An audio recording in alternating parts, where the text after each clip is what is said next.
mandates now, but how much more difficult it will be if he does not appear to have a clear mandate and is fighting for every vote. I'm going to embarrass Professor Bogdanor now. He studied with Professor Bogdanor. He knows constitutional history. Yeah. He knows how difficult it was for governments in the 1920s. All right, well, we'll talk a bit more about that in a moment, but Edinburgh South West, Alistair Darling, Chancellor of the Exchequer, he'd have been watching the markets tonight, and this is his seat about to declare, and then we'll talk to Vernon Bogdanor because he tutored David Cameron, so he'd know the kind of man he is and how he'll react in these circumstances.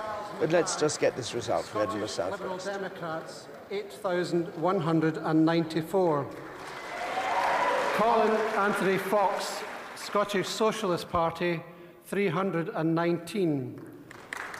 Jason Jeffrey Rust, Scottish Conservative and Unionist, 11,026. Cocab Stewart, Scottish National Party, 5,530. And I declare that Alistair Darling has been duly elected to serve in Parliament as a member for the Edinburgh South West constituency.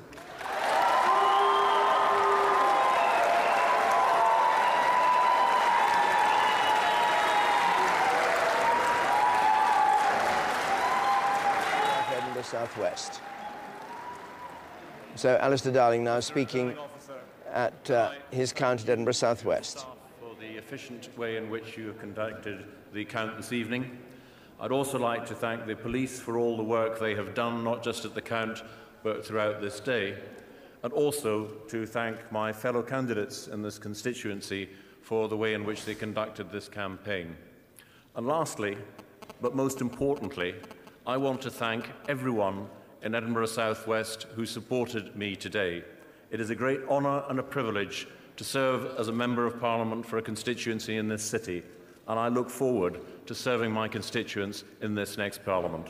Thank you very much indeed. Oh, well, taciturn Alistair Darling as ever, not giving any games away, not talking about the state of the country or what's happened to the economy or what's going to happen now. Interesting thought, David. If we don't get a change of government straight away, he will stay Chancellor. He will have to deal with the markets and the crisis in Greece and so on and so forth. John Simpson is at the airport at Edinburgh, where the Prime Minister is just on his way to come down south to Stansted Airport. John.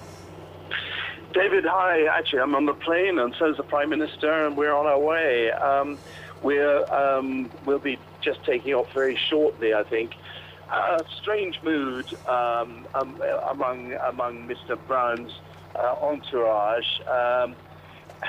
The earlier hopes seem to have faded, and yet everybody, of course, has to say, well, we won't know until the last results are in. It's all kind of clear, but it doesn't look to me as though that brief hope that seemed to exist really just before the exit poll came out.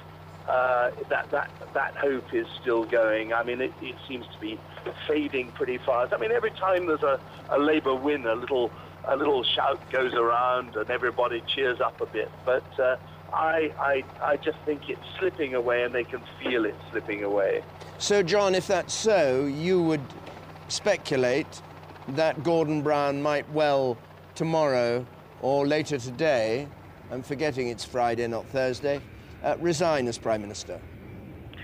I don't think he'll do that, because I don't think he'll give the game up until the game gives him up. I'm sure of that. But if it becomes, once we've got all the results in, once we can see what's happened, I don't think he'll go before then. I'm fairly sure of it. But just even that speech when he was elected had a very sort of elegiac sound to me, as he was sort of recounting all his achievements in office.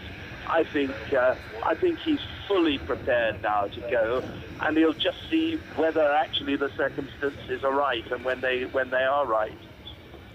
I suppose Nick's watching. Well, we're watching you on the tarmac there, John. So don't go away. But I suppose, Nick, there's no way that Gordon Brown might stand down and make way for another leader, a different leader of the Labour Party, because if he is deflated, demoralised by the campaign, feels like that rather valedictorious speech that he can't do much more, do you think there's any way he might let the Labour Party stay there, say we must have another leader and who could talk more easily to Clegg? Well, the argument's built into his own words. He says he wants a stable government. If there were an offer, in effect, for a stable government involving the Liberal Democrats, but not him, involving another leader, he would have to, by his own words, recognise that. Don't underestimate the personal... Nick Clegg could say to him, look, I can't do a deal with you. I said during the campaign you were finished if you didn't get, majority, but I could do a deal with somebody else because we are the progressive left and we must stick together. Perfectly possible, although hugely controversial as that figure, that new Prime Minister, if it ever happened that way, would not have stood in the debates. Don't forget the personal element here. It's a huge personal rebuff for Gordon Brown. He didn't get formally elected. Of course, he was elected as leader of the Labour Party, but there wasn't another candidate against him. He has not stood for election as Prime Minister. He will feel this moment very, very painfully, not least because he believes, and as he travels around the world, he is told that he got a lot right in this economic crisis. But he must have seen it coming, because he knew from the opinion polls, the popular sentiment, a majority of it was against him, not for him, didn't he? But in the last few days, they had a sense that something was picking up for the Labour Party. He found his voice, there was some passion there, they had a hope there.